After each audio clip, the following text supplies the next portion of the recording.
Right, enough silliness already. Goodness, straight in with the silliness. My guest today probably doesn't need much of an introduction, but we'll give him one anyway. This is Field Marshal DC of the Meat Militia, here on operational duties in the cleanup following the Pimbatian biblical flooding events of the last 6-8 weeks. And we're mighty pleased he's here, really. Mighty grateful for the help. And, well, how much firewood have we cut and stacked and racked this week? Total cut, stacked and racked, cleaned up. I'd say we'd be close to 20 ton. It's nuts. It's been a big job. Yep. But, these cleanups are always a huge job. And especially I'm really grateful to be here, actually, spend the time with you guys. And actually, it's been a great stay. But, leaving someone to do this kind of cleanup by themselves, it's such a big job. It is a huge job after these events. So, you've been here the best part of a week. Tell us what you've seen, how it looks, what the vision for the future might be. Will Pimbatia survive? I'm sure Pimbatia will survive. It looks like they're rebuilding quite a bit of it, especially around the bridge area. And we were the first ones to walk across the bridge. It's not open yet to the traffic, but at least we're the first ones to cross it. But you can see where they're actually rebuilding along the riverbank and trying to redirect the river again. Yeah. But it's amazing. It always blows my mind just how much nature can just rip everything out that you think you build along the way. And it just, a little bit of water and it's all gone. A little bit of water. It was quite a bit of water. It was quite a bit of water. It was quite a bit. Nothing like the tsunami thing.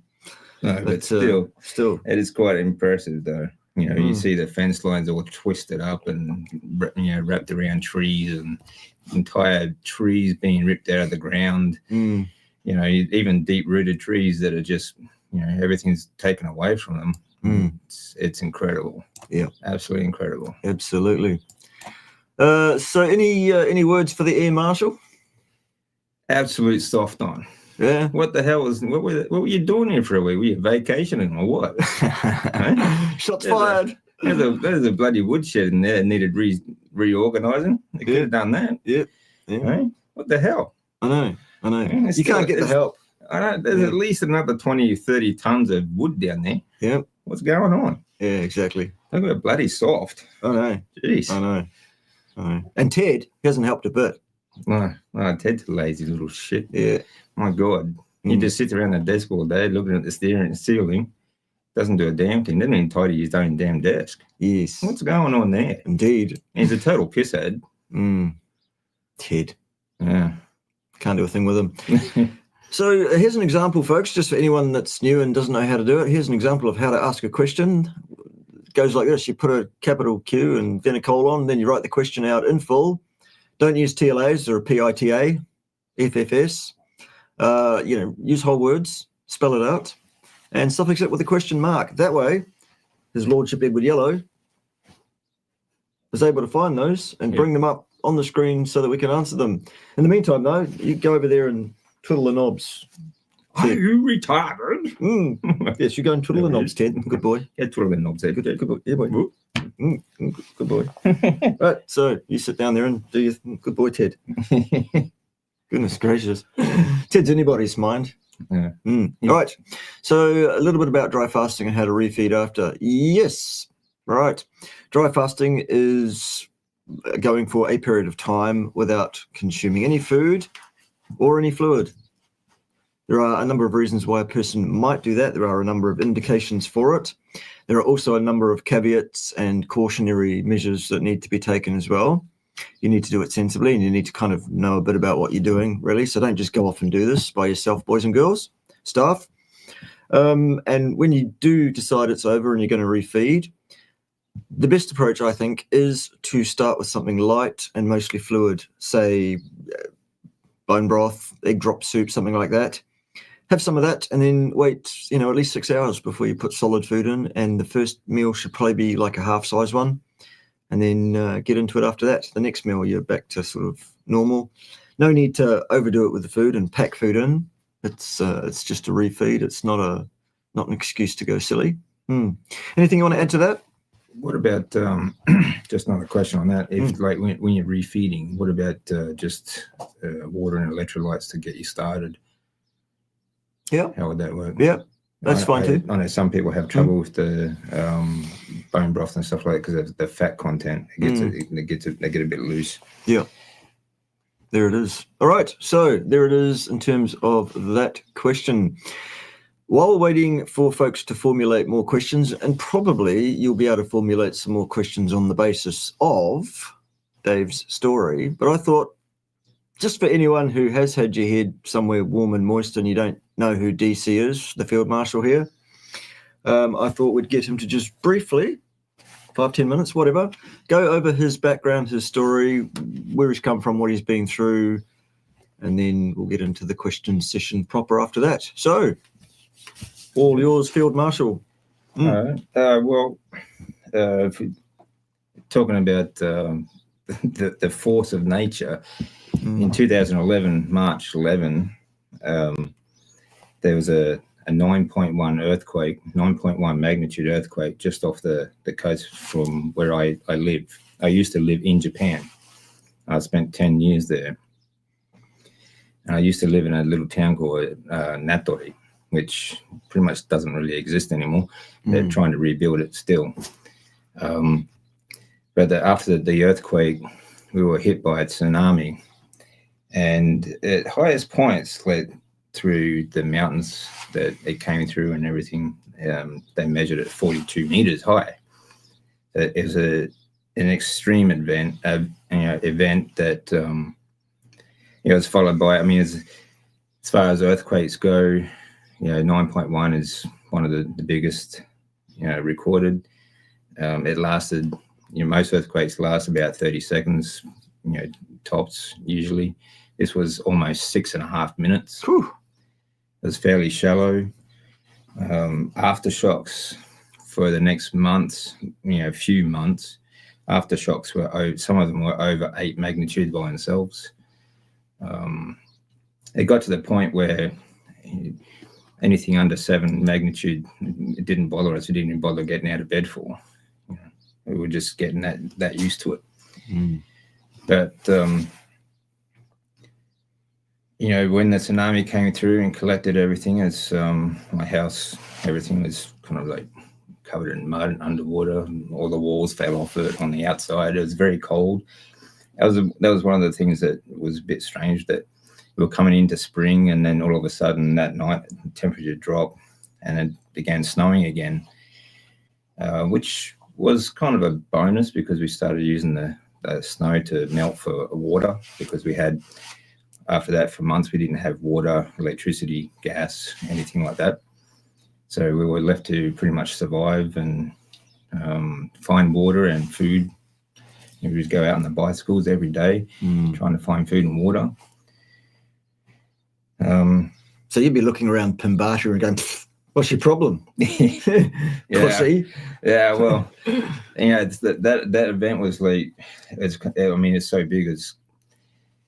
When the waters did go down, it was like there were trucks on, buses on top of buildings, and boats lined the streets. Even like 6 months afterwards, you driving down the streets, there'd be big fishing boats on either side of the street that had been cleared from the roads.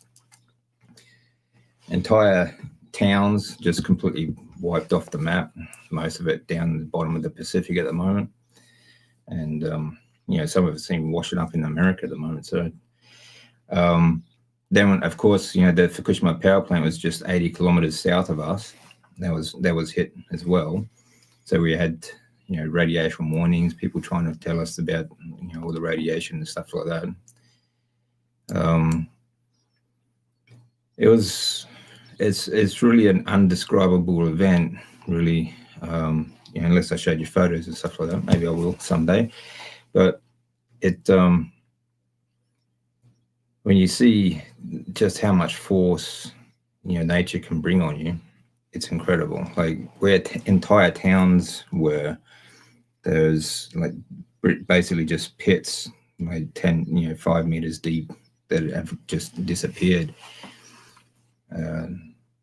Nowadays, though, like I went back last year, and the rebuild, they're still rebuilding, at least much of it, and they're trying to they actually had to reclaim a lot of the land because high tide, and where I live, Dietary is kind of on the water.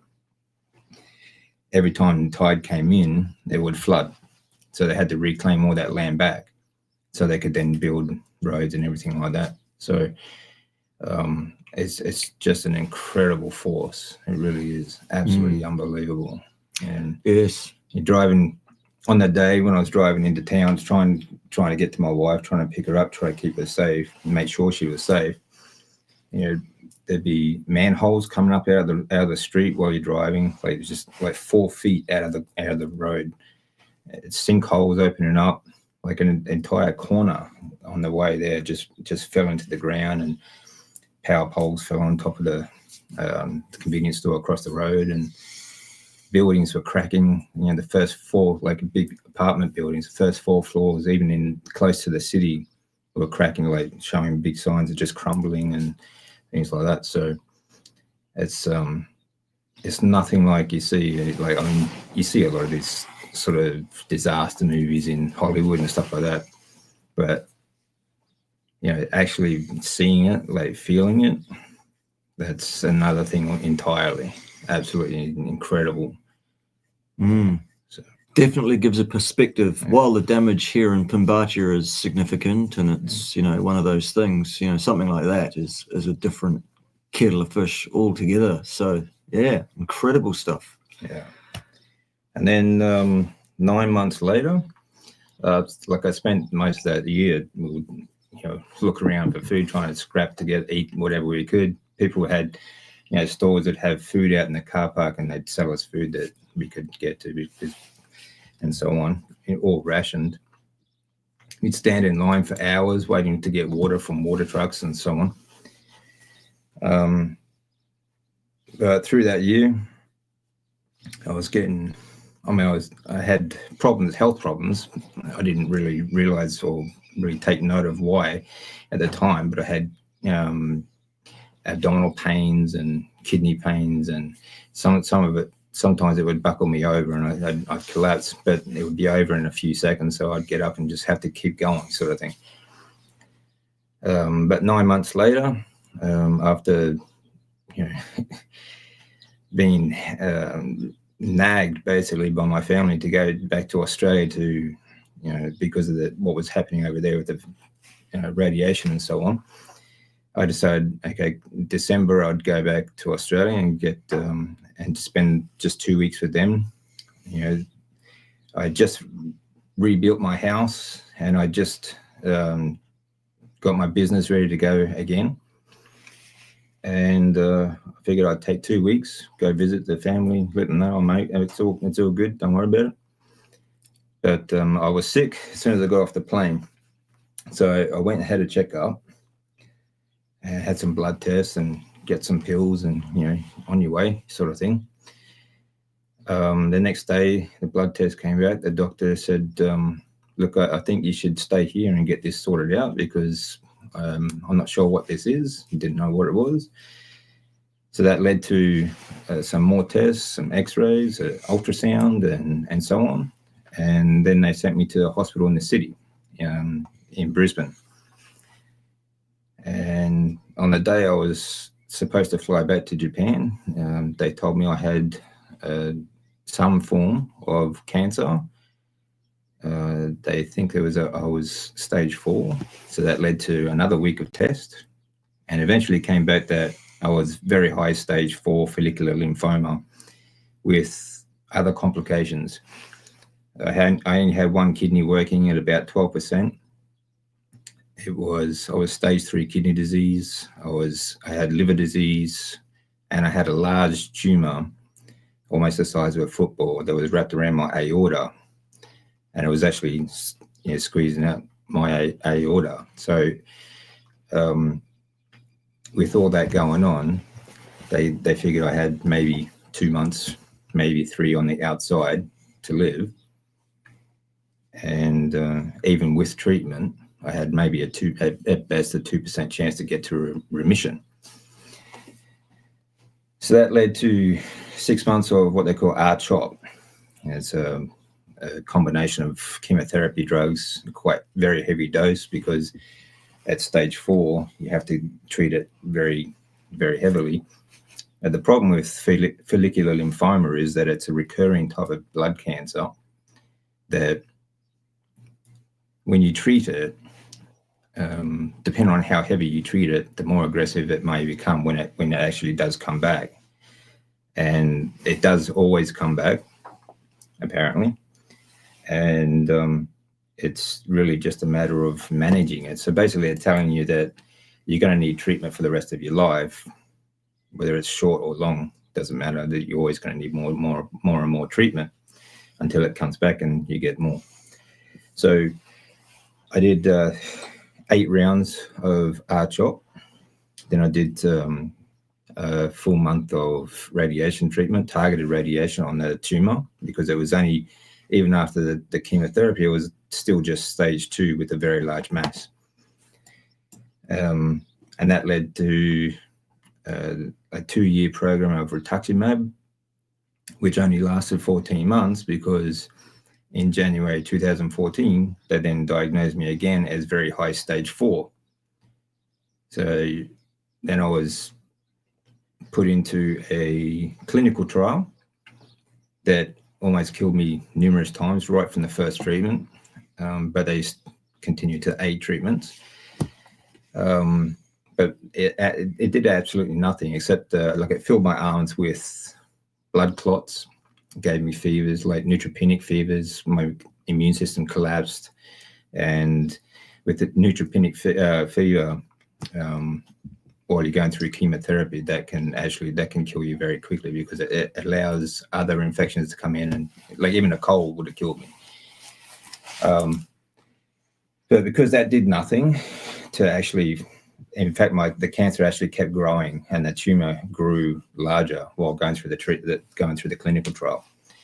So we did a stem cell transplant, and that was another heavy dose stem cell transplant, which was basically 7 days straight of 24 hours at a time chemotherapy. And then on the 8th day, they introduced my stem cells to try and rebuild it. But the line that they put into my heart, I actually had 2 lines. I had a PICC line, or I had a similar PICC line under my chest on my right side, and it's just fed straight into my heart, because after the blood clots, they couldn't feed it through my arms anymore. So they had to put a Hickman line on the other side before I could do the transplant. But about a bit over a week into the transplant, and the Hickman line had an infection in it, and the infection got into my heart. I went neutropenic. I went AFib. My heart was, either racing or almost stopped, and did actually stop a couple of times. I stopped breathing a number of times, and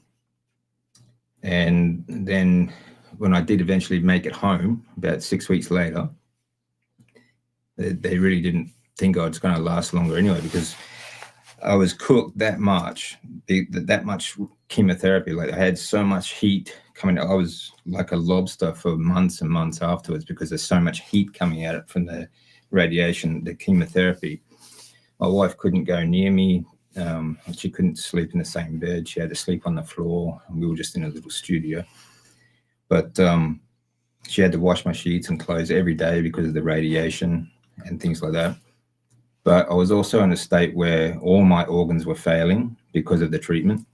They had all been cooked completely, including my brain. I had multiple layers of skin coming up out of my esophagus and stomach and everything, and passing out through my digestive tract. Everything, it was burnt. I was peeling like a snake shedding its skin from the inside out, basically. Even my mouth, like I had thick layers of skin coming out of my mouth and my tongue and everything like that. So basically, they didn't think I'd last more than 4 4 or 5 months after, even after the transplant. So, but I'm in remission now for almost 11 years and no evidence of disease at the moment. So incredible. Absolutely incredible stuff. So that's DC, that's Dave, that's why, you know, among other reasons, Dave gets my respect, and why I'm very, very pleased that he's with us, because it's an incredible tales of survival, natural disasters, cancer twice, you know, what else? What else do you want? Anyway, there it is. So thanks for that. Thanks for sharing. We'll talk a bit more about stem cells and such, obviously, for obvious reasons later on as well. But let's go through some of the questions that have been coming to light and see what we come up with. All right. Can we explain how the copper in liver can be toxic in large amounts?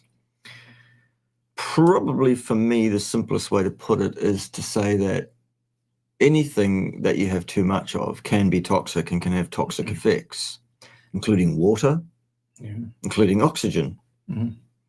Oxygen will mess you up in a big way if you've got too much oxygen tension.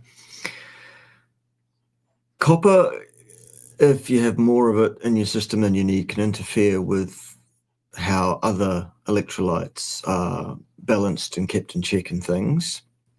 It can have an effect on all sorts of other systems and start interfering with your function, basically.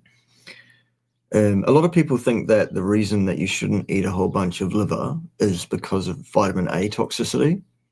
And vitamin A toxicity is a possibility, it is a thing, but I don't think that's why you avoid liver. I think you avoid liver because of the fact that it has vastly more copper in it than other organs. And it's quite likely that if you eat a lot of liver, that you'll have an imbalanced situation there with your copper.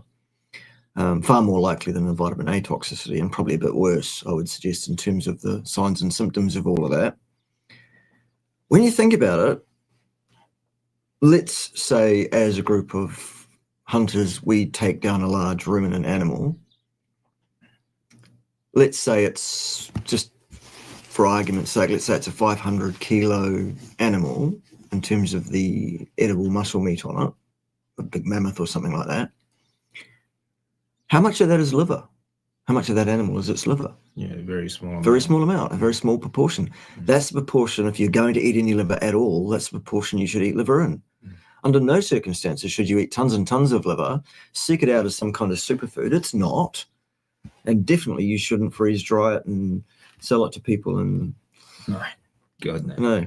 So that's kind of my take on that. Anything to add on copper toxicity, DC? Yeah. Oh, the other thing that we didn't cover with Dave and his story is that Dave does actually have 1 or 2 clues about physiology, and he does have some study behind him as well. So yeah, he's not just a heroic survival guru, he's also got some clues. So yeah. Yeah, so like you said, like any sort of mineral toxicity like is possible if you eat too much of it, and even oxygen. If you have a low CO2 count in your body, you're going to get cramps and all sorts of problems. So, but with liver, like I like to think about like our closest sort of contact to the way we used to live, like hunter-gatherers, like the traditional Inuit, like 100 years ago, before Western diet, so on. You know, organ meat was dog food. That's basically how they treated it. They never ate the organ meat themselves. They ate all the fatty meat, especially the fat. Yeah. But they always give the organs. They cut the organs out and give it to the dogs. They never ever ate it themselves. Yeah. And even was that the tribes in Africa that are still hunter-gatherers, they don't eat the organ meat. You know. So I mean, they also drank the blood and stuff like that to get electrolytes and things like that. But that's not what you eat liver and kidneys and stuff for anyway. No. So at various times I've had various cats. I can't have cats these days because Pim's allergic to cats, but you know, I'm definitely a cat person as well as a dog person, and I have kept cats. what I've found is that when they hunt small rodents, for example, having played with it for several hours before they decide to eat it, a cat will actually surgically open up the prey, the mouse or rodent or whatever it is, remove the liver and leave it on the floor and eat the rest of the animal whole. Yeah. And they'll leave the liver, they won't eat it. Yeah. Yeah, that's right. Cats, no. For them. Dogs, different story, because they've evolved along the lines of eating those kind of enteric organs and stuff and such, and it's not a problem for them. Well, dogs have been carnivore for much longer than humans have been. So they're more adapted to a higher protein diet, like a 90% sort of protein diet. So. Yep, absolutely. Okay, so this is an interesting one. Once again, the Air Marshal is chiming in there. Thanks for your support the other week, by the way. It was good to get a few things started. And, so you started a lot of things. Here we go. Here we go. Shots fired. Shots fired. Yeah, good. An interesting one. I actually had quite serious myalgia, polymyalgia myself for several years. And I personally, N=1, found that changing my diet to the carnivore diet really did have a massive impact on the myalgia, to the point where it was probably 85-90% better with just carnivore diet. There were several other things that I adopted as well around that time that tended to get me the rest of the way there to get to full remission on the myalgia. And that's where it all started, actually, with my 5 health hacks. So there are 4 other things other than carnivore diet that a person should do to assist them with any condition that has anything whatsoever to do with inflammation, basically. So that is heart disease, most forms of cancer, dementia, myalgia, type 1 and 2 diabetes, most other autoimmune dysfunctions as well. The list goes on. Inflammation is the underpinning sort of root problem, if you like, root cause for almost any condition that a person in Western society can experience. And so I put together the 5 health hacks approach to deal basically with inflammation. And what I found is when I started to suggest those 5 health hacks to people at large with all sorts of different conditions, it seemed to be miraculous in dealing with most of them. So if you want to know what the other 4 health hacks are, you need to watch a video on my channel where I'm doing that on the thumbnail, so that you can see there are indeed 5, and also so that you can see the palm of my hand, which makes me trustworthy, apparently. Trust us. Yes. Yeah, and we couldn't use Ted because he doesn't have 5 fingers. He just has these 2 thumbs. Yeah, that's all there is. Yeah, you wouldn't trust Ted anyway. He's a pretty dodgy. Look, he's only got one eye. That's right. I think he might have pulled the other one out himself, actually, just because he didn't like what he was seeing. But well, he blames me for it. His story is that I was teething some 50-something years ago, and it was me that chewed his eyeball out way back then. Oh, right. At least that's what I'm told. I can't remember it. I'm told that's the story. Yeah. Apart from that, I just got to say, I don't think you'd really want to encourage a 69-year-old to have crack anyway. Would you not? No. 69-year-old to have a crack, yes. To have crack. Oh, to have crack, yes, very good. You see, I think he means to have a crack at the diet, yes. But no, you wouldn't encourage a 69-year-old Get her to try carnivore. Yeah, but not crack. Not crack. Yeah, cocaine. Yeah. No. Good. So also DC is the spelling and grammar police. Yes. Good. Well spotted, by the way. Well spotted. I didn't even spot that. The only other thing I would add to Bart's 5 health hacks, which are all brilliant, don't get me wrong, I would add breath work, breathing techniques, being breath aware. Yeah. Okay. You want to, like a proper human should only breathe 5 or 6 times a minute at rest. Okay. So if you are blowing off too much CO2, for example, you're going to have a lot of autonomic nervous system problems. Okay. You're going to fry your nervous system. you're going to have all kinds of other problems as well. But it's CO2 is a vasodilator. It's also a signaling molecule to actually collect oxygen and for your hemoglobin to pick up oxygen and take it to the cells that you need it. So these are things that you need to be aware of as well. It's all about the way your breath efficiency and your substrate. That's what makes the biochemistry work. Good. Yep. So, I mean, there are a bunch of people that say, I would add a bunch of things to the 5 health hacks. And I'm not adverse to any of these additional things whatsoever. Yeah. I picked the 5 that I picked to be my most important 5. That's just my opinion. Yeah. It works 90-something% of the time on most conditions. But if a person finds that anything additional, like what Dave's just been talking about, if they find that good and it works for them, I would suggest absolutely that it's not broken and doesn't need fixing. So that's awesome. Pete, I reckon what you would do to encourage someone to have a crack at the carnivore diet would probably be to just be, I guess, tell the story N=1 or talk about, like, I know this mad bald bastard in Pimbatia that had good results. Refer them to my video on it. There's a video on my channel about how my myalgia was resolved. You can absolutely do that.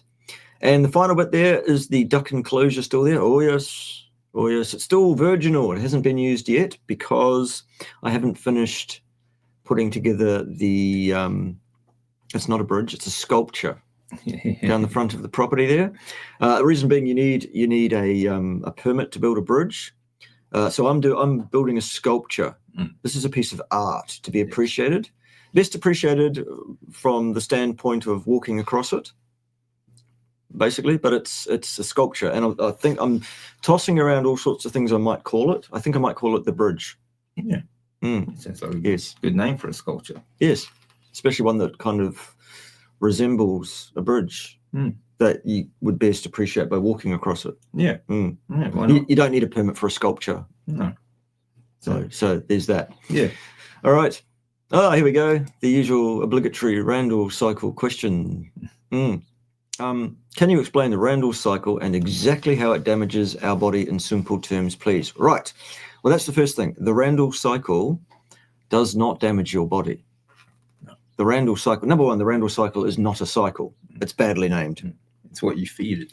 Yeah, it's what you feed your body that damages your body, not the existence of the thing that's called the Randall cycle, or parsimoniously described as the Randall cycle. I think what you're talking about is the negative effect of mixing carbohydrates and fats in your diet to a significant degree. That does damage in the following way. When you consume a bunch of carbohydrate, that discourages the metabolism of fat. And when you eat a bunch of fat, that discourages the metabolism of carbohydrate. Yep. So what you've actually got is cross inhibition, both kind of locking each other out to some degree. Now, this is not an on-off situation. These are faders, okay? So when you've got a fully activated Randall cycle, while there's all this energy available for use by your mitochondria, all this energetic substrate is what we'll call it, your body is inefficient at using either because they're both blocking each other out. What that means is that the level of energy in the cell, the redox potential of the cell, drops slightly. One of the reducing equivalent cofactor carriers, so you've got NAD plus and you've got FAD. FAD predominates and NAD is lower. That sets up a situation where you've got slightly lower ATP concentration in the cell. That sets up a situation whereby necessarily you therefore have a slightly higher concentration of inorganic phosphate in the cell. And inorganic phosphate is a direct activator of the pro-inflammatory cytokines. So if you have a chronically elevated situation there, because you're always stuffing in both carbs and fat, then you're going to be chronically inflamed, which it would seem makes you more predisposed potentially to experiencing cancer, heart disease, dementia, diabetes, type 1 and type 2, all the big killers in Western society. Yep. So what that tells us is what we need to eat for food is that which we require for nutritional purpose. There are essential fatty acids that you need. There are essential amino acids to help you make up proteins that you need. So we need protein and fat in our diet. There are no essential carbohydrates because your body makes all the carbohydrate it needs itself from non-carbohydrate precursors. So the choice is easy as to what to do about that. It's one of the reasons that the carnivore diet is number one and most important on my list of 5 anti-inflammatory health hacks. Number 2 is the consumption on a daily basis of the fine products from the fine folks at Cerule, who manufacture a line of nutraceuticals which encourage your bone marrow to release your own adult stem cells, whereupon they go around your body and do magics. Dave, you know a bit about Cerule. Tell us a bit about Cerule and where people can find it. Well, yes, Cerule is a brilliant product, actually. It's probably the only product that I've found probably in the last 30 years that actually does what it says it does. And there's a measurable, I've actually measured these sort of things in my blood tests because when I started taking these things, I noticed that an elevation in my blood production and things like that.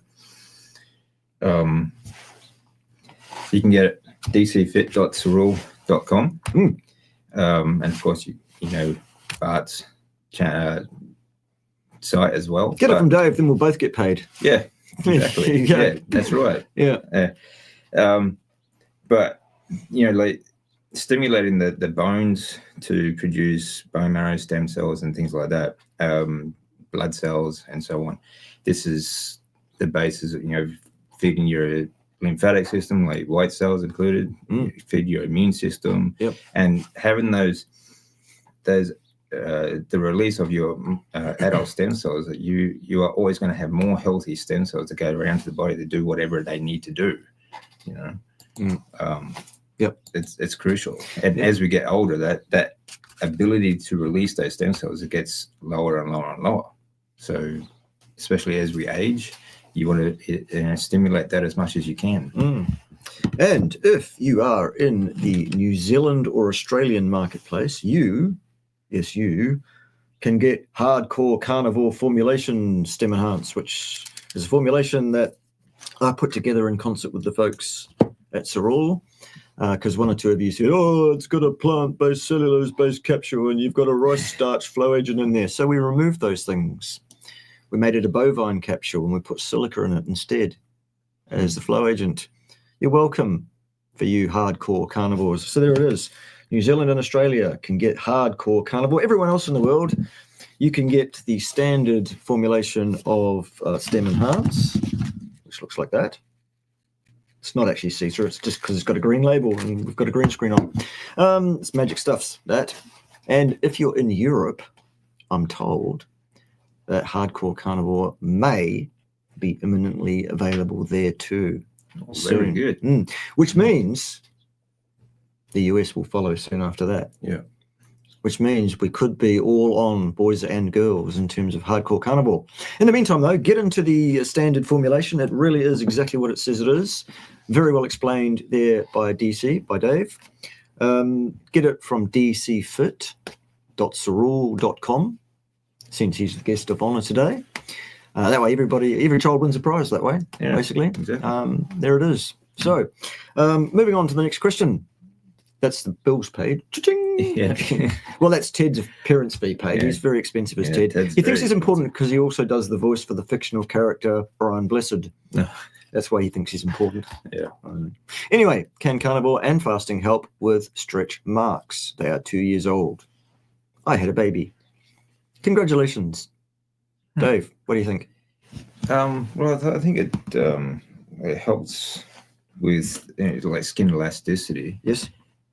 So in that, I suppose in theory, it should be able to help.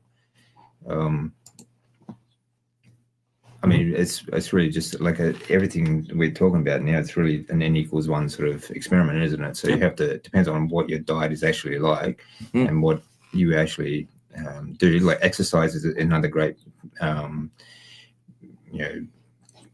something is something else that you can do to help with skin elasticity as well. So there are a number of things actually. But yeah, I would say if you do it right, agreed, and exercise, fasting, carnivore diet, all helps with autophagy, skin elasticity, and so on. Cereal products.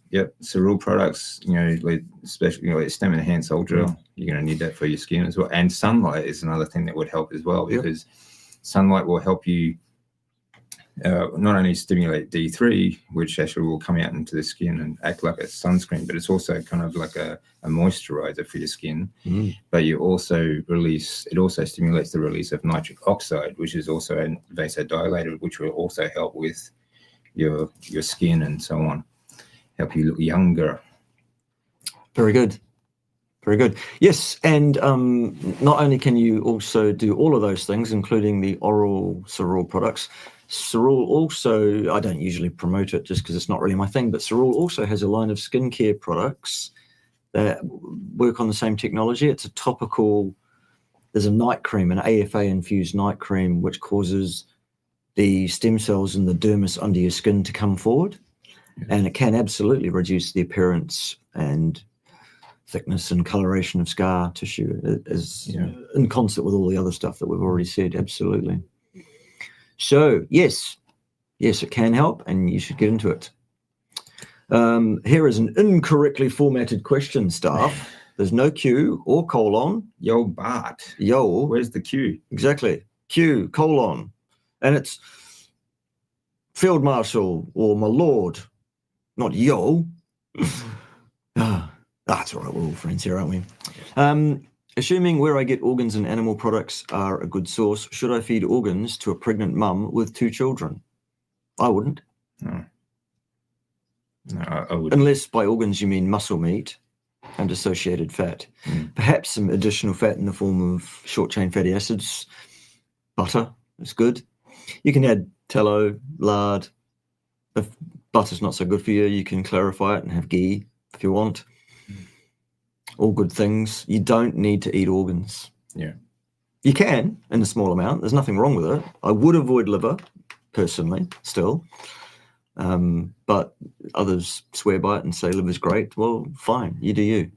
Yeah, I mean, even my wife will eat organ meat every now and then. I mean, she's Japanese, so she, they eat animals from nose to tail, basically. But in very small trace amounts. Like, it's not a daily thing, and it's certainly not in large amounts. Like, I'm talking like minutes, like 10, 15 grams, as part of the meal maximum, sort of thing. So, but it's not something like, again, like we spoke about before. It's not something that we should normally be eating anyway. Yeah, agreed.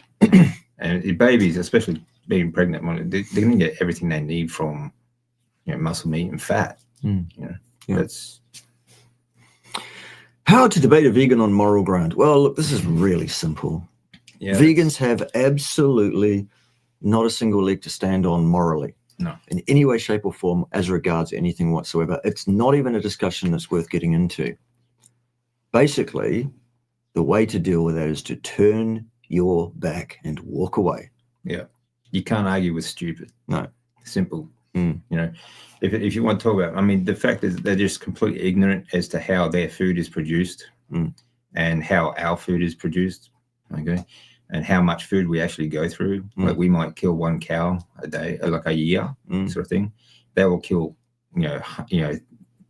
hundreds, if not thousands of animals around 1 crop.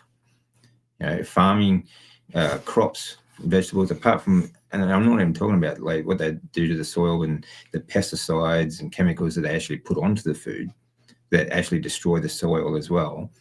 But even like crops cause basically droughts and dust bowls. This happened when the first settlers in America started crops. They created a large dust bowl in the middle of America that lasted decades.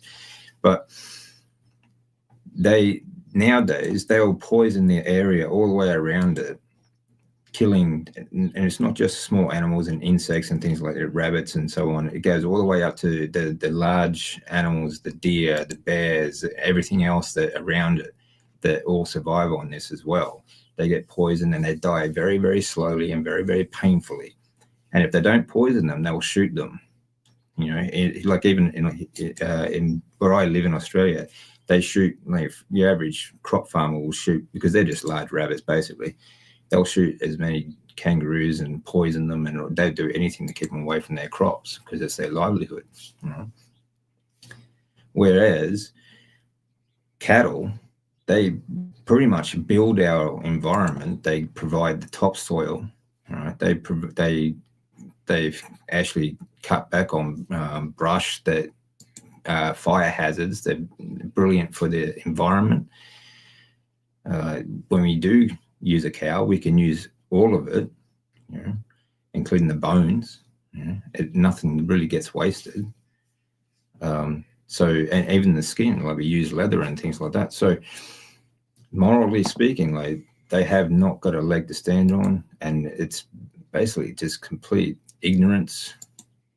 And again, you really can't argue with that kind of stupid. It's really no point wasting your time. Yep, absolutely. All right, very good indeed. I saw a YouTube video where they said stem cells need glucose to be released. Is that true? I don't know if it's part of the process that it's necessary or not. What I do know is this: the dietary requirement for exogenous carbohydrates in human beings is not 1 single gram ever, because there are a number of things that the human body does need glucose for, yes, and stem cell release may or may not be one of those things. However, the human body is definitely able to manufacture all the glucose required for all purposes at all times itself from non-glucose sources. Even if you're an athlete, even if you're a high-intensity athlete, and I'll be dealing with yet another idiot sometime in the next couple of weeks when I get time to, saying that high-intensity athletes cannot perform without carbohydrates in the diet. Nonsense. Yes, they can, and they do. And they do. Yes. So there is that. Yeah. Here's the obligatory question that I get every single fucking week about Spheriae. The boy is an imbecile. Who's this Spheriae? He's also known as Goatus. He's the guy that says salt is rock, earth is flat, stare directly at sun. Yeah. Dipshit. Okay. He knows a few things about a few things. He's done a bit of study, and he says one or two intelligent things about one or two things. But then he'll turn around and say stupid shit like the earth is flat, you should stare at the sun, salt is rock. He thinks basically is like mainstream media, 5% truth and 95% exactly. bullshit. And his whole gig is being the most extreme whatever. He used to be an extreme vegan. So, this is not a bloke with any intelligence at all. Yeah. Maybe he knows some things, maybe he has some knowledge, but he's just stupid beyond measure. He's just an absolute cocklunch. He's an imbecile. Okay? Stop listening to fucking imbeciles, people. Yeah. The earth is not flat. Salt is not rock. And drinking your girlfriend's minces doesn't make you hard, for God's sake. Also, cooking your meat is absolutely fine and valid if that's what you want to do. Exactly. All right? For God's sake. Humans have been using fire for millennia. Oh, my God. A lot longer than we have been. We've been using fire to cook on for a lot longer than we've been using, ultra-processed garbage foods. Yes. Yeah, you have no problem with eating that crap. Wouldn't children will get the liver? Are you suggesting that children should have liver because they need more nutrients than adults? No. Still. Children do not need liver to be healthy. Liver is not a superfood. It's just an organ that you will find in an animal. Yeah. If you just feed them the proper diet, like muscle, meat, and fat, and dairy. They might need more dairy than adults do because they're growing. Because dairy has everything that a growing body needs.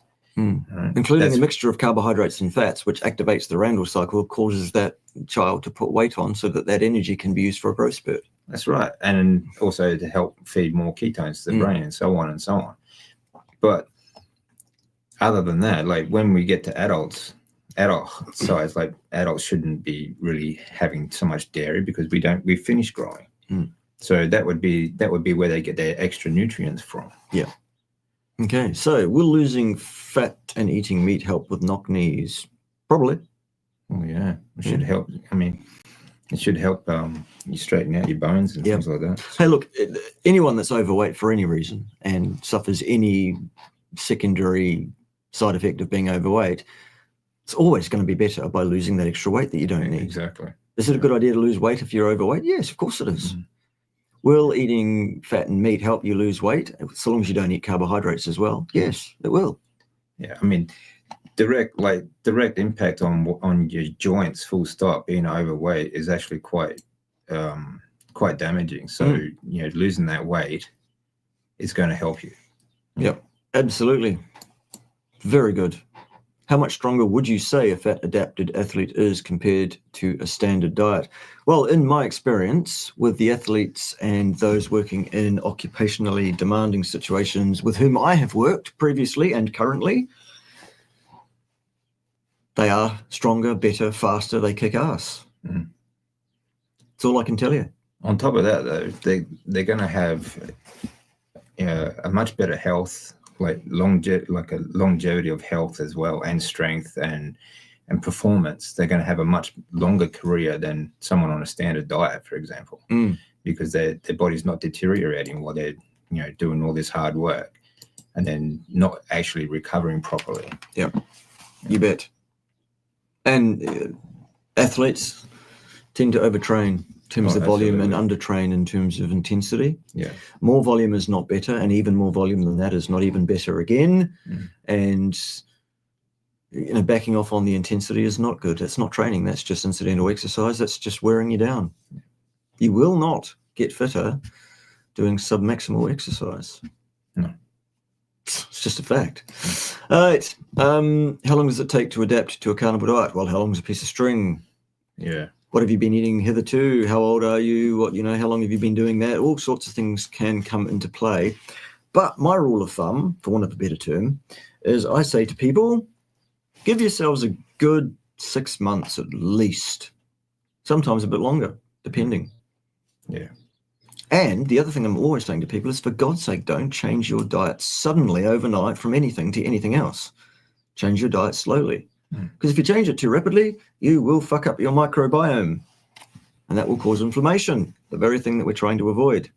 Yeah, you could cause other metabolism problems as well. It's just, I think that the gentle approach, if you can, like I think you should adapt over a 3-month period or so. Depending on where you're coming from to, how sick you are, or what your diet was like before, like for a vegan perhaps, you might adapt over a 12-month period before you actually become like a fat adapted carnivore. Sometimes sometimes vegans have like permanent damage that they do to themselves. They'll never come right. No, that's right. They will always have some sort of issue because of depending on how long term they were actually vegan for. Because you really are damaging your organs and aging. You're aging your organs and aging your body very, very rapidly. Yeah. Yeah. Agreed. Again, good stuff. All right. 90% meat, still have acne. I presume you mean 90% meat and fat and 10% non-Christian stuff, I guess. Could this be hormonal or stress related? Yes. It could also be down to the 10% of stuff that you shouldn't be eating. Yeah. So that's the first thing I'd look at. I'd get rid of that 10% nonsense and make yourself 100% meat and animal fat. That's what I would do. And you've been eating that way 5 to 6 months. Well, maybe you're one of those people that it takes a bit longer. Yeah. Stick with the program. Have the faith. Trust it. Yeah. Yes. Trust the diet. Trust that your body knows what it's doing with the right food. Yep. Yes. Stay off the crack, old people. Yeah.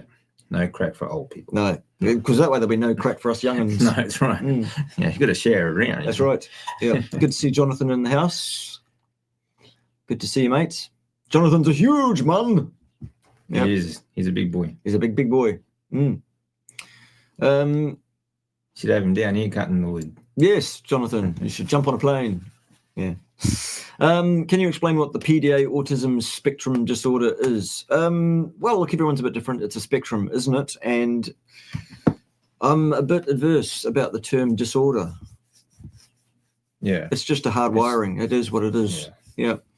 I myself have PDA, apparently.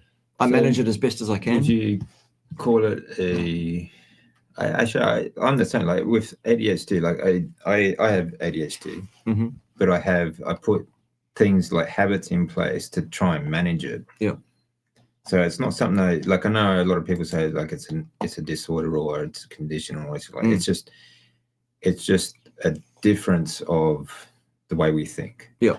And doesn't mean we're retarded or anything like that. It's or sick or anything like that either. It's just that we think differently. Yes. And there are things that we can put in place to help manage that and to help perform better, so to speak.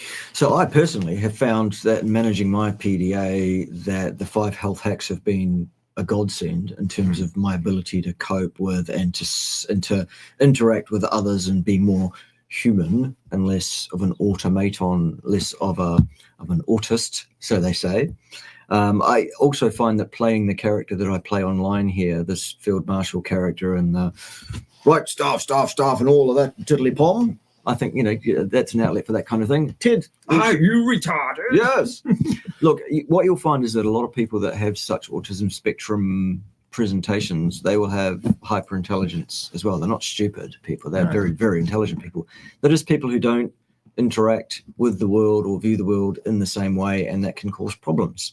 Yeah. PDA in particular is called pathological demand avoidance, so-called syndrome. Again, I have a problem with the word syndrome, and I have a problem with the word pathological. It's just demand avoidance, meaning that if someone tells me I must do something a certain way, you can bet your bottom dollar I will go out of my way not to. Yeah. That's not the whole presentation. That's just the name of the thing. That's one of the important factors of it. There's a whole list of things that, plus or minus as well. So that's really all I have to say about that. It's just a part of the hardwiring of who I am. And if you want to know more about things like pathological demand avoidance syndrome, do a search on that and have a read on it. Yeah. Really? Somebody suggested to me I might have this at one point in my life. I was actually in my mid-40s by the time this was actually identified. And I read the descriptor of a person with this so-called disorder, and I was like, are you taking the piss? Somebody wrote this about me. Yeah. So there we go. The same with ADHD. Actually. Yep. It was only a couple of years ago that I found out. Yep. All right. Some would debunk your opinion on copper toxicity from liver with there are no recorded cases of people getting hypervitaminosis from eating food. Well, copper's not a vitamin. It's a mineral. It's a mineral, okay? It's when it's from supplement forms that can be a problem. Thoughts. I think that's rubbish. Basically, I think that's absolute utter rubbish. Well, I think it's just my opinion, though. You do you. They might be right. They might be right. There's no recorded persons getting toxicity from it, but that's because people just don't generally eat that much organ meat. And or it's not diagnosed. Yeah. And or they don't present. Or they just don't know what the problem is either. A lot of us go through life. We have certain problems that we just learn to live with instead of actually finding out what these problems are and dealing with it. Yeah. So if you want to eat lots of liver, you do you. Yeah, you fill your boots up. You eat as much liver as you want to. I don't give 2 fucks. Yeah, fuck around and find out. That's it. Right. What's next? Where's my next question? Do I have a next question? Don't know. Let's look at some super chat action. Thank you very much, Jonathan. Appreciate it. We always appreciate 1 or 2 squids. It helps us pay for Ted's food and his beer because he's an alcoholic. But at the end of the day, like you said too, like it's all an experiment too. You have to find out what works best for you when you eat it. So if try liver, try organ meat. If you feel good on that, that's great. Go for it. You bet. But when you start not feeling great, okay, then you need to make a change to your diet. Yep. So we all do the same. We all have to work out what's best for us, and it's always an experiment. Even, Professor Bart Kay, he still has to experiment with his food, what he takes in and what he doesn't, and so on. So it's not like you just know all this stuff from your education. Yep. Very good. Could cerebral stem enhance help with cancer? Absolutely. Yes. Absolutely. That's not a therapeutic claim because we're not allowed to make therapeutic claims, but I'll tell you this. Well, I'll tell you, it certainly helped me. And, obviously if you're producing more healthy adult stem cells, okay, so obviously you're going to have a much better immune system, which is one of the biggest problems of actually creates cancer, having a weak immune system. But recovery, even if you do like standard form of treatment, you get chemotherapy and everything like that. Chemotherapy like kills everything. Okay, so you need all the help you can get to recover from treatment. So whatever you do, whether you go natural or you go standard treatment or so on and so on, I believe that the carnivore diet, stem enhanced ultra, and the plasma flow and the Cyactive, three things that you should be taking with that if you can manage it. A high fat, especially high fat while you're going through treatments. And of course, I do have other health habits that I do encourage other people to do. You can check out my 8 habits that saved my life video on my channel. But absolutely, people, I've heard stupid claims before, like, but if you release more stem cells, you're going to make more cancer stem cells. No, that's absolute bullshit. All right. Healthy adult stem cells. Okay. You need as many of them as you can get. Yep. Simple as that. Absolutely brilliantly said. So you can get your Cerule products from dcfit.cerule.com. The other things to keep in mind are those 3 products, the Stem Enhance Ultra, the Cyactive, and the Plasma Flow, are best purchased, if you're going to pay for them, they are best purchased in a wellness pack on auto ship, because you'll get 18 to 20% discount that way, because you'll get a price break and you won't pay for shipping. Better than buying them as individual stock items. That's if you want to pay for them at all. If you don't want to pay for them at all and you'd rather get your Cerule products for free, contact myself or Dave in the background and we'll tell you how to do it. It's very simple, not even hard. Dog with a note in its mouth could do it. That said, the other thing you need to know about adult stem cells are that while ever they tool around in your blood before they differentiate into any cell in your body whatsoever, except gametes, because they can't do that. In other words, anything except sperm or eggs, basically. Who wants any more of those anyway? Not me.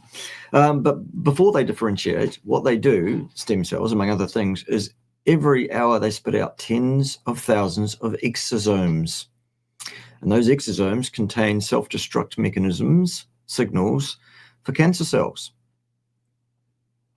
That's not a therapeutic claim, that's just a fact. And they also help you stimulate your blood cell production from bone marrow, right? Yep. And in those blood cells, you're also creating more white cells, okay, which go into your lymphatics, up to your endocrine system. You produce T cells. T cells are also known to fight cancer and any other sort of, diseases and so on. So good stuff. Yeah. So get it down here. There's a number of pathways where it actually helps. Here we go. Dr. Abs, good to see you. Dr. Abs, dreamy blue eyes is here. He's so dreamy, those Abs. We love us some Abs up in here, don't we? Absolutely. Abs is the best. He's the best. He's a good man. Stick around. Cheers for the £5. That will be sufficient to keep the lights on for several minutes. Or maybe that buy Ted another beer. Buys Ted another beer. Yeah, good stuff. We appreciate it. Thanks for that. What do I think about Akkermansia? Not a damn thing. Nothing. It's nothing I've had any experience with. Haven't fucked around with it myself at all. Have you? No idea. Sorry, can't help you with that. Sorry. $20. Good. That's another 4 or 5 beers, isn't it? That's another 4 beers or so. Good. Yeah. Good on you, amazing story, Dave. Yes, it is. It really is quite a harrowing story. Thank you. Stage 4 cancer, beaten twice, and walked away from a 42-meter wave in Japan. This man is immortal, it seems. Let's hope so. I need to know what a proper Pimbatian salute would look like. Can you demonstrate? There it is. Very good. Fully laden swallow, African swallow. Yep. Not English. What's your favorite color, though? Good. Abs, you forgot the other part. And there's nothing you can do about it. Yes, we love you, and there's nothing you can do about it. What's the opinion on sauna? I like it. Yeah, I like it. Yeah, it's good. Yeah, I mean, I also like very hot baths. Oh, absolutely. Yeah, I mean, not cold though. There are a number of great benefits you get from both heat and cold treatments. Saunas are fantastic, but if you can't afford a sauna, like myself, I have a bath. I have it as hot as I can stand it, and then I'll go jump in the cold or have a cold shower. Have a cold shower afterwards. What is wrong with you, soldier? Cold water. I hate cold water with a passion. Also good for cancer. Recently there was a paper written about this. Cold. Even just, it doesn't mean you have to have ice baths or anything like. Even just being in a cold room for 24-hour periods has shown to mobilize brown fat. And brown fat actually takes up glucose faster than cancer cells can. So it effectively takes away a lot of the glucose that cancer feeds on. Yep. So there's another good benefit to cold. Okay. Here's another thing that also reduces the availability of glucose for cancer cells. This is sodium dichloroacetate, or sodium DCA, or sometimes just DCA. This is 500 milligrams per capsule. I'm not suggesting that anybody take this at all. I'm just saying it exists. What is it? It is a pyruvate dehydrogenase complex activator, which basically irreversibly drags glucose through to pyruvate, thus reducing its concentration, making it less available, and the cancer cells are thus starving a little bit of the main fuel source, in which case often they will switch across to glutamate, which you can block with a horse wormer as well. That's right. So you can do that too. And then you're blocking both primary fuel sources. Add in something crazy like chlorine dioxide as well. That's another new sort of thing that's floating around doing the traps. I'm not suggesting anybody do any of these things. I'm just saying they exist. Anyone that's interested to learn more about these things, get in touch. Here's Jonathan chiming in on the can an athlete, even a high-intensity athlete, perform well without consuming exogenous carbohydrates? Well, Jonathan is a high-intensity, hypertrophy, muscle-building athlete. Exactly. And he's making a video on it on his channel, it seems. So stay tuned for that. Turns out that he can and does perform without eating carbohydrates. There you go. So there you go. That's the end of that argument. Yes, a not 1 gram ever t-shirt would be a good thing, wouldn't it? Maybe we'll make one. Yeah, that's not a bad idea. Yes. Good to see John Mortimer's in the house. Good to see you, Johnny. Yes.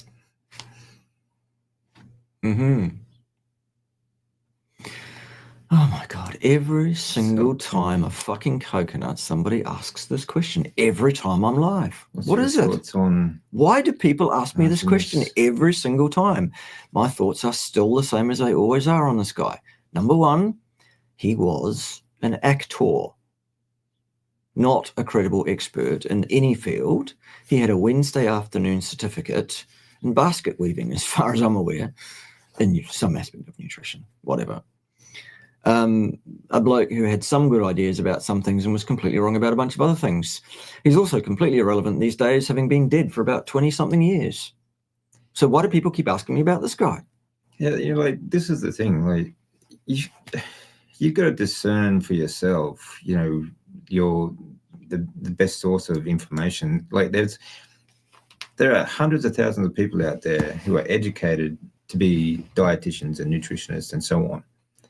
And the education, I mean, it's pretty much it was started by Kellogg's, like big corporations that want you to eat their crap food, right? So, I mean, seriously, like, who gives a rat's recce what, a dietitian or someone who wrote a book sure, listen to the information, find out for yourself, listen for yourself, and then, use a bit of reason to say, okay, well, this is BS or this is not. Yep. Correct. Absolutely. Maybe the Warriors need to up their protein intake. Like, I don't know, Peter, what the deal is with the Warriors and why they're so... Might need to up their intensity a bit. Well, they absolutely do. The volatility of the performances from the Warriors continues to be a concern year on year, where they'll go through periods where they absolutely seem to be unbeatable, unstoppable. They will physically dominate the other team. And then they just go off the boil and they forget about physically dominating, winning the battle up front, running hard and straight, and they go to start trying to be too cute or something, and they just get rings run around them. Okay, there have been a lot of problems this year with injuries, but in professional sport, that happens, and you've got to have the depth. And we do have depth, but still the performances are up and down. Okay, we've slid out of the top 4, the Warriors, not we, the Warriors. They're in position 5 now. Okay, it's still possible they'll finish in the top 4. But how much further they'll go in the comp after that, in the September part of the season, who knows? Depends on which team shows up on any given week. And that's the problem, I think. Anyway, there it is. The Feral Grandma with $5. Appreciate those very much. Comment, not a question. You've mentioned overtraining enough times. I'm finally paying attention and feel better. Good. That's good. Just don't overtrain, folks. By which I mean volume. Volume is not your friend in exercise. And don't under-recover either. Exactly that. You will never, ever get fitter exercising, even if you exercise correctly. You only ever get fitter in between exercise sessions when your body's recovering from the mild injury you imposed upon it by training. Yeah. So if you just impose more training on more training on more training without healing properly, recovering properly, well, what are you doing? Unless you're just one of these sickos that just enjoys being a masochist. Yeah. Don't know. And Christian, in regards... Nunnis, good to see you, mate. When are we going to see you in Pimbatia next? Soon, there will be road access. Yes, very soon. The bridge approaches have been replaced with rock and rubble and clay and stones and things. I think they'll probably put a drivable surface on it during the week to come. And maybe there'll be a grand opening ceremony where Pimbatians will be able to trot across there with a pipe band or something. Yeah. Anyway, you can come and see us, Nunnis, and help us do things and stuffs. Maybe we'll get Trevor the tractor running again. Maybe we'll pump that tyre up. Yeah, definitely need to do that. Yes. Or maybe you can help us move yet more tonnage of firewood that we're chopping up. There's plenty left. There's still tons and tons down there. Dave and I have moved added 10 tons, I would say, of new firewood this week. Plus, we've reorganised about 10 tons that were set up in a shed that a certain Private Ryan and a certain other Private Ryan just chucked in there. Any words for Privates Ryan if they're watching? I know they're not, probably. Tits on a bull. Okay. Tits on a bull. Tits on a bull. That would sum up Privates Ryan. Absolutely tits on a bull. Completely bloody useless. Yep.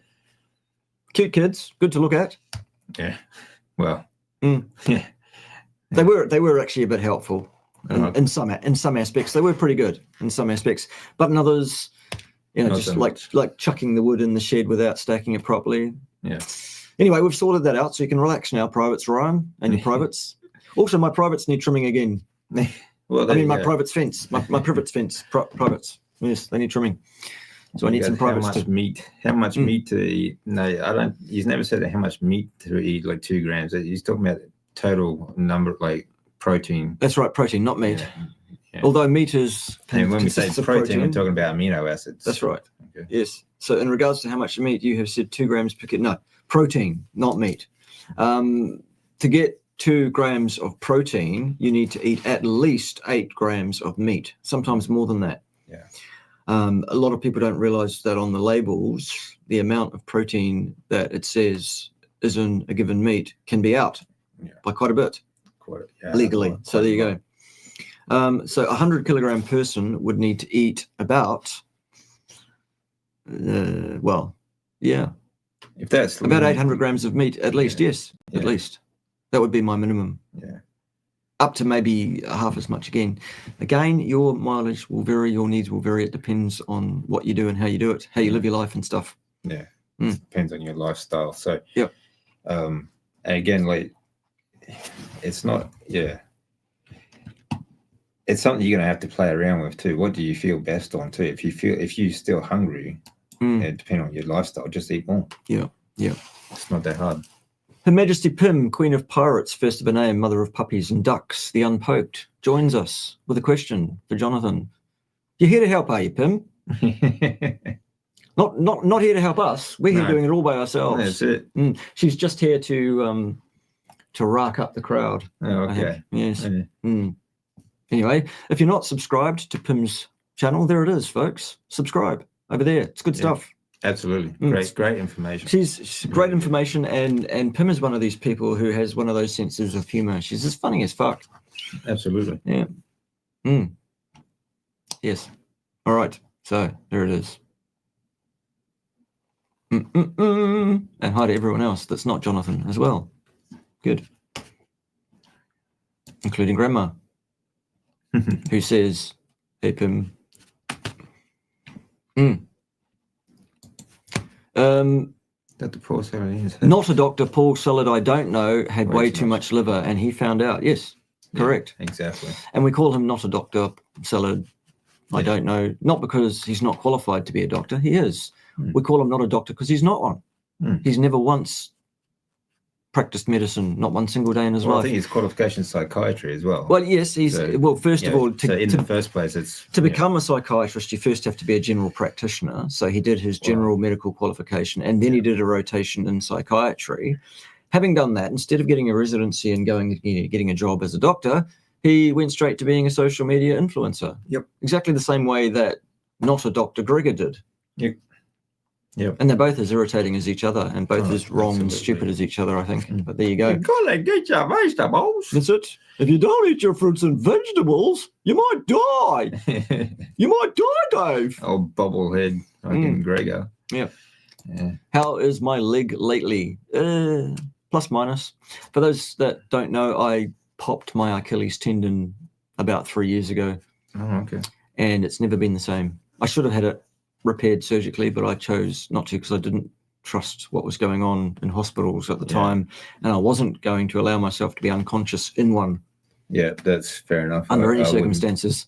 So I've got a gammy leg, but whatever, at my age, it doesn't really matter. It doesn't stop me doing anything except being a high performance athlete, which I don't want to be anyway.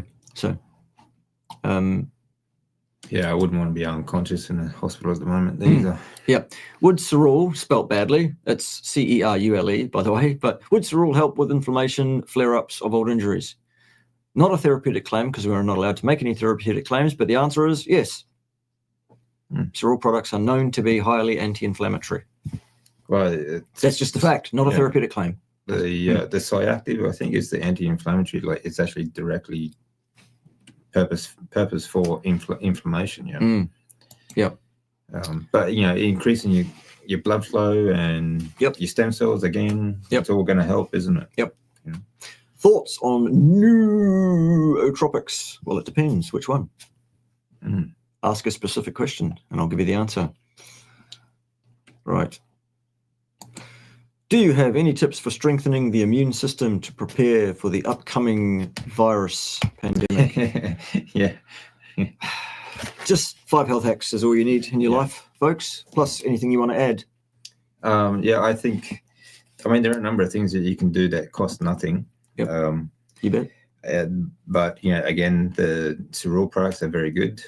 Like we said, they also stimulate the blood cell production in your bone marrow. Okay, so produce more white cells as well for your immune system, so on and so on.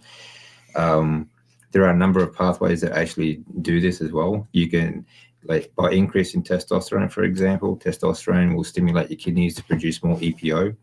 EPO stimulates your bone marrow to produce more blood cells again. Okay, via the CD34 stem cell axis, actually. Exactly.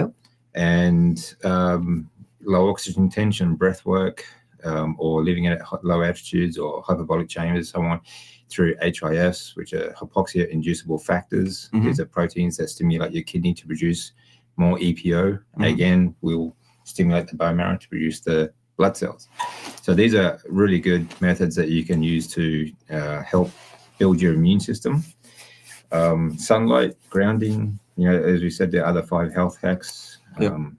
And if you have a look at my video, the eight science-backed health hacks or health habits that I developed that saved my life. Okay. And they literally saved my life. Okay. These 8 habits. All right. There you go. Cool. So those are things that you can do that will not only boost your immune system, but if you're producing more blood cells, obviously you're going to do everything better. You're going to think better. You're going to be, you'll be able to perform better. If you're an athlete, you're going to lose weight faster, all sorts of things. So, It all helps. Favorite books for me, the Dune series, including all the sequels and prequels by Frank Herbert and others that have contributed, and the Hitchhiker's Guide to the Galaxy series and all its prequels and sequels as well. That's a good series. By Douglas Adams would be my 2 picks. What about yours? I don't know. Well, okay. I've got a number of books that I do like. I like a book on Albert Einstein. Einstein is one of my not really one of my favorite people in history, but he's a very interesting guy, very interesting character. The Creature from Jekyll Island by G. Edward Griffin. I also like some recent books, such as The Fiber Menace. Yep. It's pretty good. Yep. Change Your Diet, Change Your Mind by Georgia Ede. Very good book. Nice. There's a number of good books out there. If you're talking about nutrition related, I would go with those. Cool. Especially like Fiber Menace, I think is a good starter for a lot of people to sort of like you get those aha moments. You realize just how bad fiber actually is for you. Okay, it's actually really pretty good. Yeah. So. Apparently, you said something funny, according to Pim, Her Majesty. Okay. Yeah. I wonder what it was that you said that was funny. Don't know. I wasn't paying any attention. Just like when she sat here next to me doing the co-hosting, she often is reading ahead and like I'm doing now, and so isn't really paying as close attention to what's being said as she might. Anyway, there we go. Is too much protein above 2 grams per pound? No, it's per kilo, not per pound. Harmful to one's health in the long run? Yes, potentially, because of supply-driven excess in gluconeogenesis. That's true. But I think that also depends on your activity level. Yes, absolutely. Of course. I've seen athletes that have performed very well on up to 4.5 grams. So just depends on, but these are high performance, professional athletes. So it really depends on your activity and so on and so on. Yep. Yeah. So like anything, it's the dose that makes the poison, and also it's the circumstances around the taking of that poison in terms of how a person's living, etc. That has, so there you go. Yeah. And like you said before too, it's very difficult to measure exactly how much you're taking in, because when they tell you like one steak will have it each, you could have 800 grams of steak and 800 grams of steak and still have different levels of protein and intake and so on. Yep, absolutely. I keep hearing lots of carnivore doctors and influencers and so-called experts saying that you have to eat your meat raw and that cooking it is bad somehow. Your thoughts on that? Absolute fucking nonsense. My thoughts on that, plain and simple. Yeah. That's just nonsense. Yeah, I know. A lot of good people are saying that you have to eat it raw and stuff like that because of taurine is probably one of the biggest reasons, because when you cook the meat, you get less taurine. But honestly, like the difference, like I said before, we've been cooking with fire for a millennia, right? It really hasn't made that much difference. So, and there's always going to be these freaking experts, and especially recently, because carnivore is actually making some sort of progress out there on YouTube. There's all these kind of so-called experts that pop up who honestly don't know what the hell they're talking about. So again, you just have to be discerning where you get your information from. Yep. Hello, Shell. Good to see you. I haven't seen you in a while. Have you been hiding from us? Good to see you there, hon. Hello, Shelley. Yes, yeah, we got that, Nunes. No worries. Yes, you will be back to Pimbatia at some point. Yes, good. We'll look forward to that. So we shall.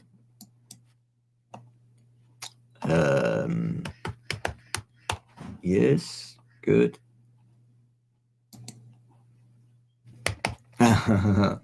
Yes. Yeah. Oh, yeah. Yes. Yeah. Good. Yes. All right. Just scanning through, looking for questions. There's one. There's one there too. Sprinting. Thank you. Well done. Can't do sprinting because of a bum knee. That would be one effective exercise to attack visceral fat. Well, yes, but if you can't sprint, then you need to find another way of exercising to attack your visceral fat. I mean, yeah, sprinting has a lot of great benefits. Actually, you can, if you do have a bum knee, if you try, I'm not sure how bad it is. I'm just off the top of my head, don't know anything about your background. Sprinting upstairs, for example, will actually take a lot of pressure off your knee much, rather than sprinting flat ground or downhill. Especially downhill is going to put a lot more pressure on. So if you sprint upstairs and then sort of gently walk down and then sprint up, that actually will help take some of the strain off the joint. All right. Yeah. But that said, if you can't do that, there are other things that you can do that won't really be as much for your legs, for example, but like high intensity interval training wise, like lungs and breathing and all that sort of stuff. Breath work is very good, especially things like holotropic breath work, even like Wim Hof method is another one. There are some high intensity interval training sort of breathwork sessions that you can do that will be either just as effective or more so, far more so, in fact. So there are other things that you can do. You can always work around injuries, always. Yeah, absolutely. Yes, Shelley, thank you for mentioning that. Yes, people can absolutely consult with me by joining my Patreon discussion tiers. There are a couple of them available. The service is the same either way. The price just changes when the bottom tier becomes full. You can join the next tier up and it costs more, but it's the same service. It's a consultancy, 2 hours a month. Talk to me about whatever you want, really, and I'll give you my opinions on stuffs and things. Isn't it amazing? People pay me for an opinion. Yeah, I like it. Brilliant. Probably because my opinions are informed, educated, and worthwhile and utility to people. Not just because they're absolutely fascinated to hear what my opinions are. No. Pim doesn't pay me for my opinions. No. I think she'd probably pay you to stop them. She would. But if I want her opinion, I'll tell her what it is. Exactly. Good. I can get away with that when she's not here. Although she probably might pay for it afterwards, though. She's probably up there. She probably is here or somewhere. Yeah. Okay. Thomas Dayspring believes blah, blah, blah, blah, blah. I don't give two fucks what Thomas Dayspring believes. He's an absolute fucking imbecile. Thomas Dayspring doesn't know dick about fuck concerning anything to do with lipids. Everything Thomas Dayspring says about lipids is demonstrably false. He's an idiot. All right? A very well published, very well known idiot. Unbelievable. He thinks to clear cholesterol. How would you? For a start, cholesterol doesn't need clearing. There are like trillions of cells in your body, and every last one of them needs cholesterol. Yes. 50% by weight and volume of every cell membrane of every cell in your body is cholesterol. Yeah. 65% of your brain by weight is cholesterol. Why would you need to clear it? Hormone production comes from they're lipid transporters. They're like taxis that take them to where you need them the most. So, producing D3 or cholesterol or IGF or stop listening to fucking imbeciles. Yeah, exactly. Basically. Yeah. And Thomas Dayspring is a fucking imbecile. I have no idea who he is, but if he said that, he's an absolute bloody imbecile. Yeah. In terms of shit for brains comes to me. Oh, God, yes. All right, that's a poor excuse, Shelley. Work schedules and things. Poor excuse for not being here. No, we're glad you're here too. We've missed you.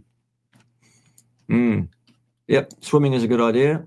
Yeah, pool running. Yep. Yep. Yeah, pool running's great. Yeah. John's reading about Wim Hof. Wim Hof. Good. Yeah, I mean, I don't like.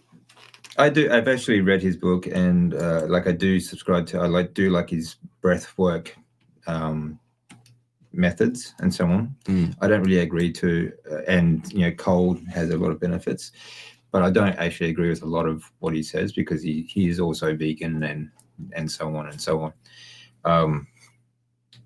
But you got to take. Sometimes no one's perfect except present company excluded. Because he is the science. Unsafe and effective me. Trust the science. Don't question the science. You get what's useful and discard the rest. Everything I say is useful, isn't it, Pim?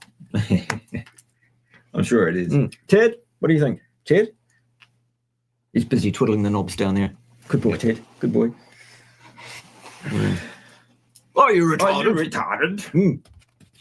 Good. Thanks for joining us, Ted, for a brief appearance. This is an interesting one, and it's one I get quite often as well.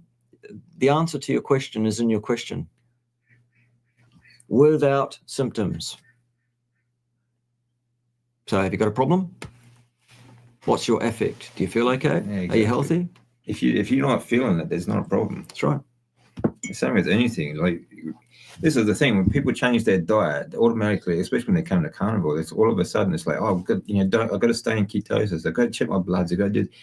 If you are not sick, why are you doing this? Why are you checking your ketones? Why are you checking blood glucose? Why are you checking your blood markers and all this other garbage?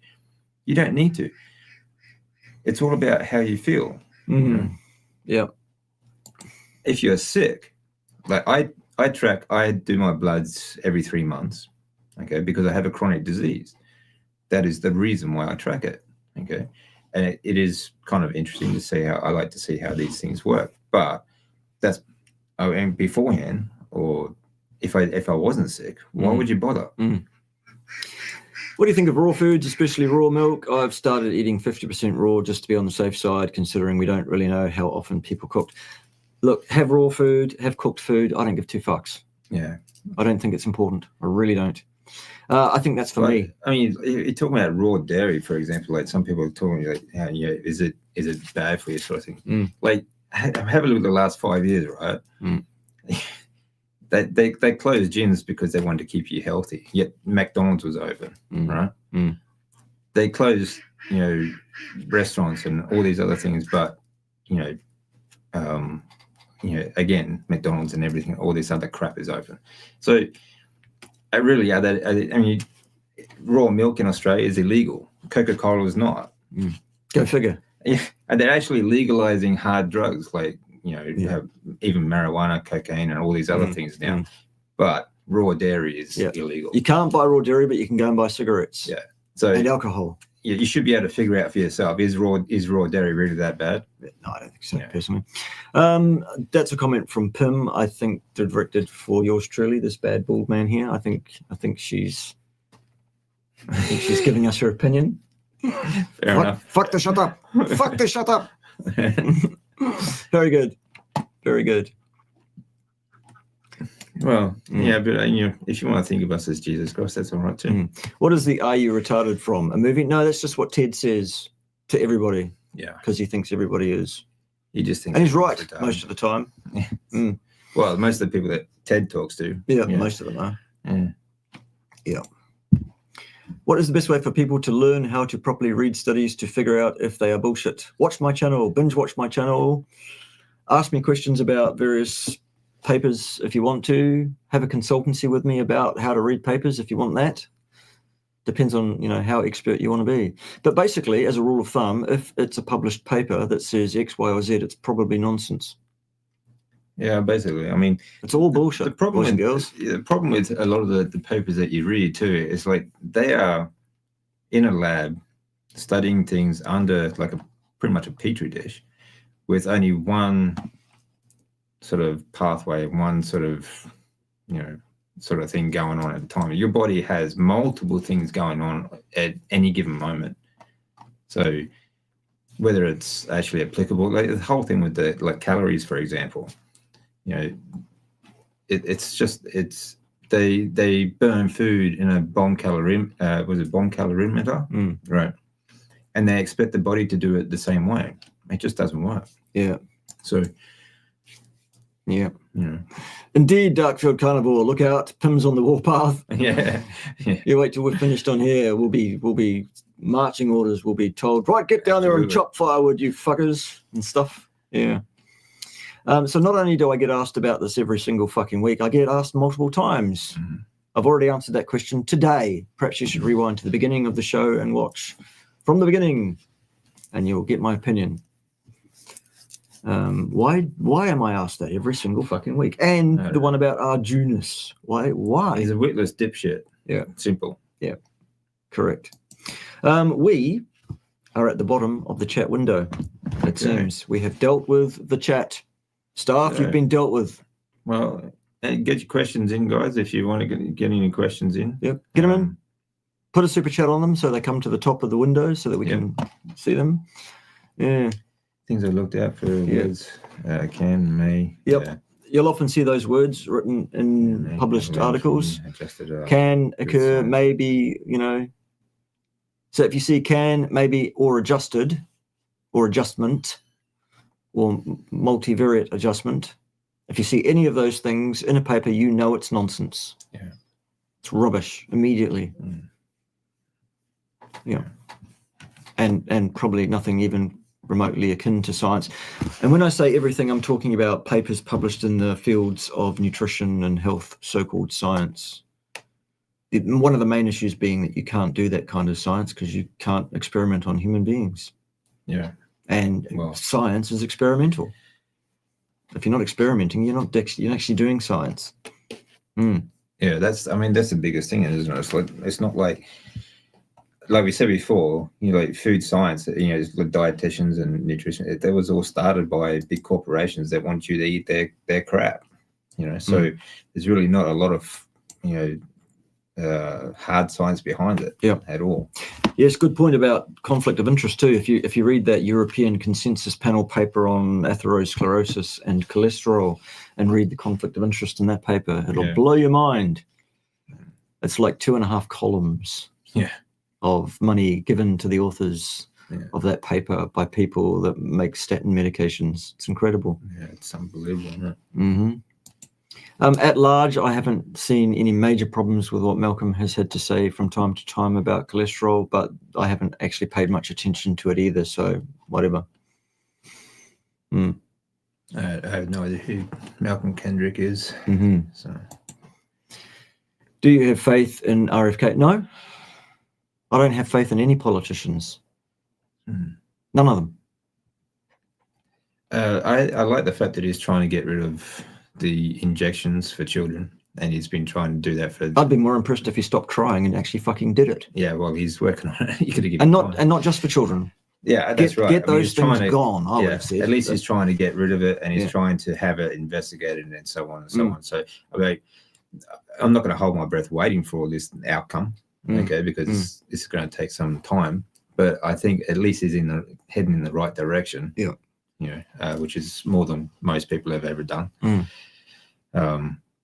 Yeah.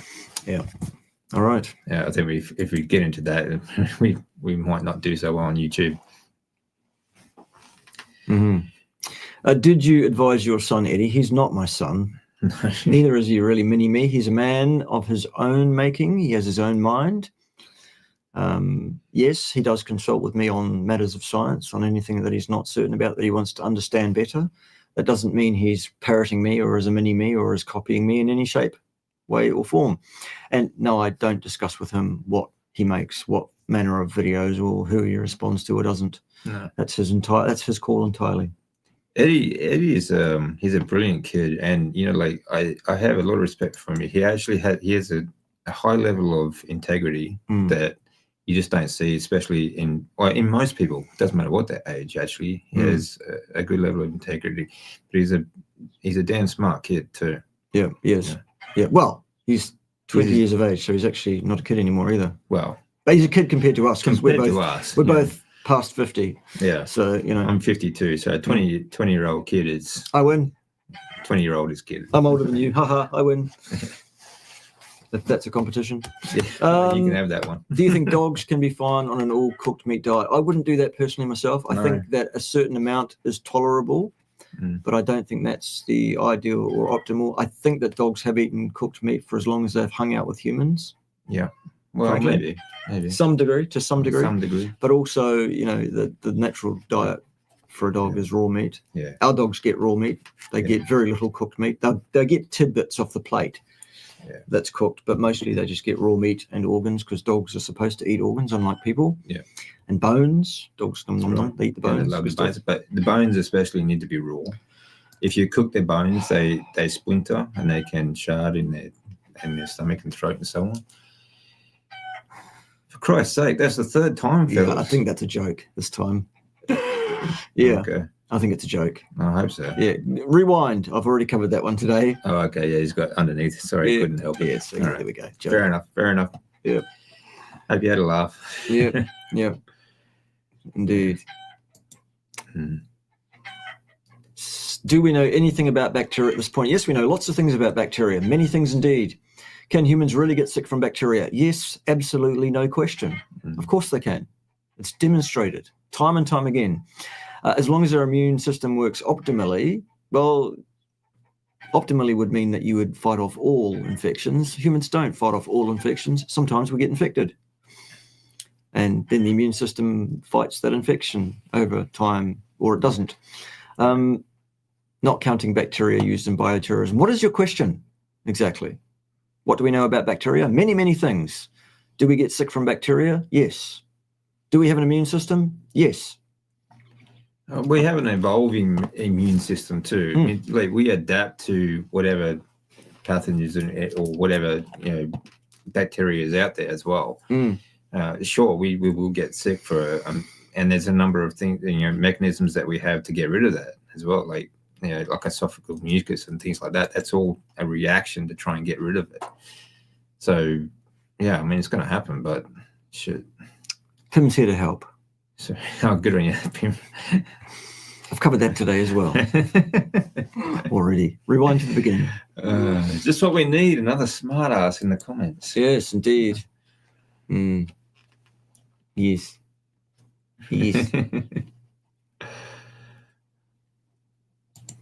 I don't know what the question is here. Thoughts on Japan regrowing teeth? Yeah, I've heard that, and I have reason to believe that it's true. I think from what I've read, it works on like a bone grafting sort of method. Okay. Yeah.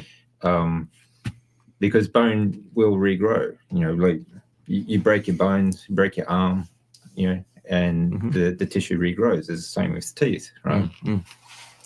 As long as you give yourself, and I've actually heard of some carnivores, their teeth improving, and mine have in fact improved significantly. Like after years of chemotherapy eats your bones. It really does, and I had teeth fall out because of it, up the back and so on. But since I haven't had any teeth problem for the last 6 years actually, because of meat and so on. So yeah, there are. I have seen them actually in Japan. What they have done is grafted bone to their jaw, and the teeth have grown. Okay. All right. But how? I mean, that's just what I understand anyway. That it's like a bone grafting sort of thing. Yeah. Well, it's a good way to debunk the claim that salmonella isn't causing an issue, but instead coming to the rescue when a toxic animal's flesh, like most chickens, is ingested raw. Well, the best way to debunk that is to say 3 words. Absolute fucking nonsense. There we go, debunked. Absolute fucking nonsense. Why are people so fucking stupid? It's got me stuff, honestly. Yeah. Yes. We were debating this last night, and actually, why is the world so fucked up? Why are people so bloody ridiculous? Why everybody so fucking stupid? Why are people intelligent like me and like Dave? Yeah. Actually, I have seen some so-called influencers eating raw chicken, and I even saw in the comments someone actually warned this young girl who was eating raw chicken meat about salmonella. Her response was, "This is how daft this girl is." Yeah. Okay. Her response was, "Well, but I don't eat salmon." That's what her response. I'm not making this shit up. You can't make this crap up. Honestly, that's just nuts. It's just incredible, like how ignorant these people are. You have to have it to be a carnivore. Let's do the carnivore diet. I eat raw meat. Oh, gee, it's like click, click, click, click, click, click. That's what it's all about. They want clicks. I mean, there are some people that do adhere to the whole raw diet. Like I know Dr. Kiltz. Dr. Kiltz is a great guy. Yes, he is. He's very knowledgeable. Yes, I really like him. He's actually he's just a great guy. But he's very much for the raw side of things, and that's fine. Yeah, that's what works for him. Yeah. If that works for you, great. Yeah. There's no problem with eating your meat raw if you want to, but it's not necessary. Yeah. The caveat there is that Rob Kiltz says that in terms of optimizing your fertility, because that's where he specializes, that raw meat is optimal. He believes in that regard. Yeah. Fine. Whatever. I don't agree, but he's entitled to that opinion. Yeah. Well, absolutely. I mean, even fertility, it all comes down to your hormone production, and if your hormones are optimal, then, fertility is going to follow, right? And there's nothing to say, raw is going to be better than cooked in your hormone production. So how can you say, like, I'm for either or. It doesn't matter. How do you make a hormone? It's an old joke, but my timing was impeccable. Yeah. Yes, well, we won't go into that. Well, we will. There's only one way to make a hormone. There is only one way, and that's not pay her. Exactly. Don't pay her. Right. Okay. Yes. Right. Okay. We are at the bottom of the chat. Still, there aren't too many questions coming through. Yeah. Here's one: duck eggs versus chicken eggs. Fine, either way. I like duck eggs. I like chicken eggs. Whatever sits well with you. There's more. I don't eat many eggs, to be fair, but I do like them. I tend to react to more than about 2 chicken eggs at once. I haven't reacted to duck eggs yet. Okay. But who knows? Yeah. Right, I think that's enough. We're done. Which means all we need to do is sing the song, really. The national anthem of Pimbatia, which goes a little bit something like... steak and eggs and eggs and steak. That's what you should have for your breakfast. Delicious. Eggs and steak and eggs. Just making sure you heard. I think they got it, Ted. Right. Signing off. See you, everyone. Yeah, bye.